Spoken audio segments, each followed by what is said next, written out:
નમસ્કાર મિત્રો, દેશ દુનિયા ગુજરાત અને ખેડૂતને લગતા મોટા સમાચાર જાણીએ તે પહેલા ચેનલમાં નવા છો તો આપણું ગુજરાત ચેનલને સબસ્ક્રાઇબ કરવાનું ના ભૂલતા। ભરશિયાળે વીજળીના કડાકા સાથે વરસાદની આગાહી, 3 જિલ્લાઓ થયા એલર્ટ। ભાવથરાદ બનશે શિક્ષણ અને ખેતીનું હબ, કલેક્ટર JS પ્રજાપતિ સાથે ખાસ વાતચીત। ગુજરાતમાં 2 દિવસ બાદ ફરી જોવા મળશે ઠંડીનો ચમકારો, 10.4 ડિગ્રી સાથે।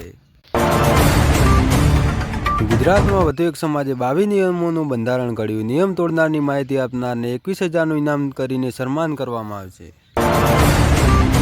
દારૂનો જથ્થો જામનગર જિલ્લામાં ઘૂસેડી રહેલા 2 યુવકો ઝડપાયા।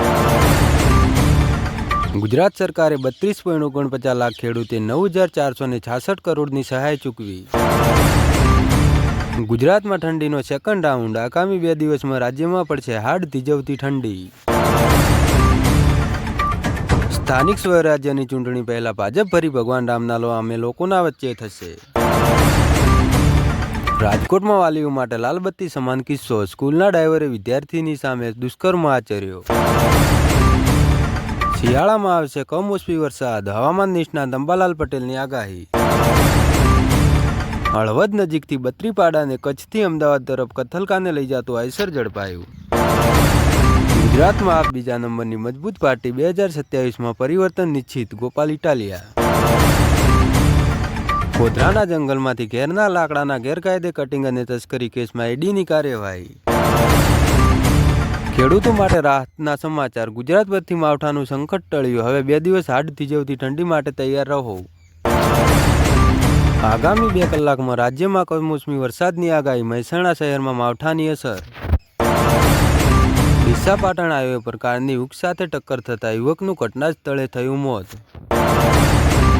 મહેસાણામાં કુદરતનો અચાનક પલટો, ઠંડી વચ્ચે વરસાદી છાંટાથી લોકોના મૂંઝવણ। ગાંધીનગરમાં મુખ્યમંત્રી શ્રી ભૂપેન્દ્ર પટેલ સાથે ઓસ્ટ્રેલિયન હાઈ કમિશનર ફિલિપ ગ્રીનની મહત્વપૂર્ણ બેઠક। ડીસામાં 25મીએ રબારી સમાજનું ઐતિહાસિક મહાસંમેલન, નવા સામાજિક બંધારણનું અમલીકરણ કરાશે।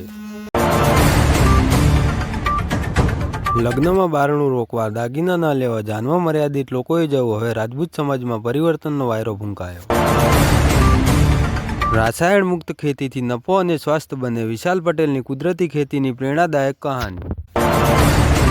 ડીસા દક્ષિણ પોલીસે અપહરણ અને પોક્સો કેસમાં 4 વર્ષથી ફરાર આરોપીને રાજસ્થાનથી ઝડપ્યો। તો મિત્રો, દેશ દુનિયા ગુજરાતને ખેડૂતને લગતા આવા ટોપ 10 સમાચાર જોવા માટે ચેનલને સબસ્ક્રાઇબ કરવાનું ના ભૂલતા।